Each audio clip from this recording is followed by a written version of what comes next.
Can the landlord increase your rent whenever he wishes to? Can he give you an eviction notice in the middle of the night and ask you to vacate the property the next morning? How much can the landlord increase your rent year on year? What kind of contracts govern the rental rules in Dubai? How is the rent paid in Dubai and what is the rental process from the scratch till the end? Who is responsible, you, the tenant, or the landlord, if there are any damages in the apartment? If these are the questions running in your mind as a tenant or as a landlord, then this is the right video for you. In this entire video, I will be simplifying the entire rental process and will be discussing the rental laws that are applicable in Dubai that protect both the tenants and the landlord. Hi everyone, myself Chelsea Ukreja, your Dubai real estate expert, and in today's video I'll be covering a major topic which is related to rentals in Dubai, which would also include the process from the scratch and what kind of rental laws both the tenant and the landlord protected. So stay tuned in the entire video, keep sharing, liking and subscribing. A lot of the investors looking to invest in Dubai for the first time purely for high rentals keep asking me all the time that how are the laws protected with respect to the tenant, what kind of rents come, what is the process for rentals, who manages it, and how safe it is that we are assured that this is the rental we'll be getting in a certain point of time. What if the tenant leaves? Who is going to manage the apartment after that? Who is going to rent it again? How does the process works? So this is the right video and here I'll be explaining everything in detail. So let's start with the rental process. As a landlord willing to rent your apartment, first connect with a broker who can list it for you and bring leads for you. Now you can also check rentals in a specific area on the DXB Interact app. Just put the building name and you'll get all the recent transactions there for both rentals and for sale. So this gives you an idea of the pricing and just ensures that you do not overquote. So you will be providing your Emirates ID or your passport copy along with the Okud or the title deed of the property, the pictures of the apartment. In case if you don't have the pictures, the broker will go to your apartment and can click the pictures for you and hence list the apartment and your job is done. Then the broker will go on to finding the right tenants. Now as a tenant, you can look up for properties on online platforms or look for local brokers who can help you get the right property. So once you choose the right property, you will ask the broker to make you a rental contract, which is also called a tenancy contract, and the duration for that contract is usually 1 year.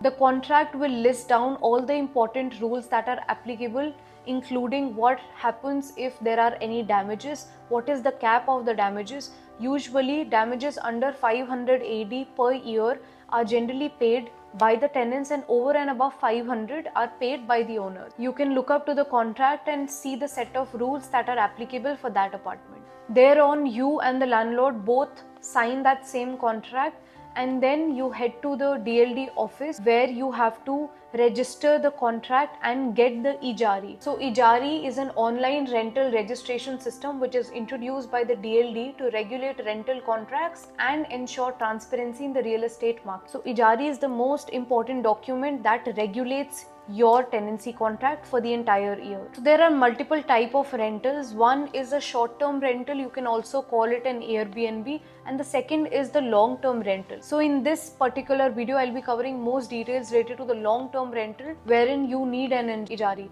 In case of a short-term rental, it is not important for you to be a resident of Dubai. But if you want to have the long-term rental, which is the most regulated one, in that case, you can only do it if you have the Emirates ID, because you would be requiring a bank account with the post-dated checks for the rents of the entire year. So if you're looking for Airbnb or short-term, which is monthly rentals, it's a different concept. You'll have to connect with the Airbnb companies who have a holiday home license. Now to register the Ijari, you can either do it through the DLD offices. The charges for Ijari are usually between 220 to 380, and that's all you need to rent your apartment in Dubai officially. So the rent is usually paid in checks and you'll have to give post-dated checks for the rest of the payments after your first payment. So if the landlord wants a higher rent, he will usually give you more checks. For example, let's say he wants a one-shot payment for the entire year.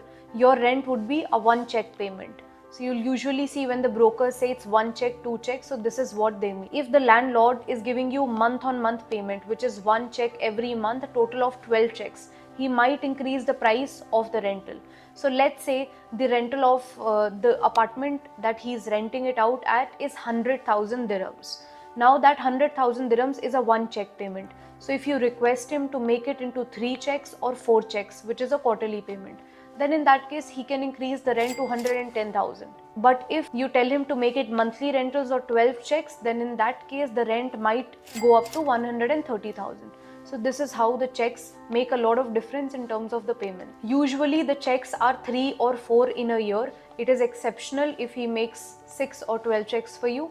Now you would be wondering that if the tenant gives me a post-dated check of 6 months, what if the check bounces? So in Dubai, the rules for check bouncing are very heavy and may give high penalties to the person whose check is bound, and it also creates a negative history in the eyes of the banks. Hence, tenants who usually want to stay in here for a long time would never want their checks to bounce. And in case if they do, you'll have to ask the tenant to give you a new check, and if the tenants refuse, you can file a rental dispute in the court and get the case resolved. Now, if the landlord wants you to vacate his apartment, then he can only do that once he gives you an eviction notice of 1 year. So let's say today I rent my apartment and the contract is for 1 year. Now if the landlord definitely wants me to leave after 1 year, then he'll have to put in the eviction notice today itself, and it will be the document would come from the court. It's not just an email or a WhatsApp reminder. It's a proper eviction legal document that comes from the court. So let's say the lease is expiring in 12 months and he gives me an eviction notice after 6 months. Then in that case, I will still have 6 months left with me and I will be able to renew the contract, and I will only leave once that 1 year is over after eviction notice. So that is most important, that you need to take care of as a landlord and as a tenant both. So most of the landlords are not aware of this fact, especially whoever I come across with, that they need to mandatorily give an eviction notice whether the contract is for 1 year or whether it is for 2 years. Now RERA has introduced a smart rental index that will regulate the price of the apartment. There are many older properties like 10-12 years old that are charging a very high rent. Hence, those landlords will have to decrease the rent as per the smart rental index. And for the very newer properties which are not achieving the rent that they are supposed to, it will give them a higher edge and they'll be able to rent it more expensive. Next comes the security of your apartment when you are renting it to a tenant. So all the tenants have to pay a security deposit to you right at the time of renting the contract, along with the first installment. So initially they'll be paying your first installment plus usually a 5% security deposit if the apartments are unfurnished, and a 10% security deposit if the apartments are fully furnished. Now landlord can try and negotiate, but this is the standard regulations that work generally in Dubai. The deposit is completely refundable to the tenant after the lease ends, only if there are no damages to the apartment and the apartment is as it was rented in the first go. I very well explained the tenant laws if the landlord wishes to evict the apartment and rent it out somewhere else or maybe sell the property. But you as a tenant, what if you want to vacate the apartment before the lease is over?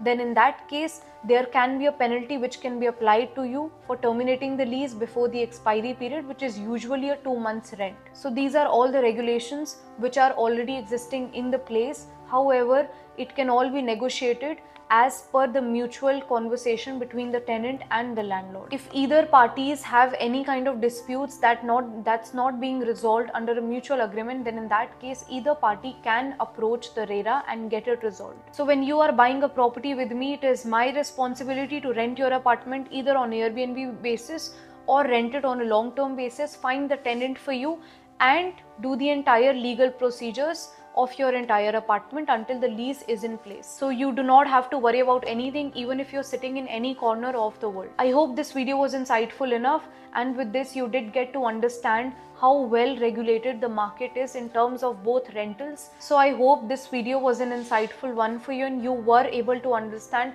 how regulated the rental market is in Dubai and what kind of rules and laws are applicable if you are renting an apartment as a tenant or as a landlord. If you have any kind of questions related to this or you want me to cover any specific topic, reach out to me in the comment section and I'll be there. And if you're looking to rent out your apartment right now, or if you're planning to buy a property, connect with me on the handles given below. My LinkedIn, my WhatsApp and my Instagram handles are there, and you can connect with me. Either me or my team will get in touch with you. So this is Chelsea Kukreja signing off from today's video. Keep sharing, liking, and subscribing. See you in the next video.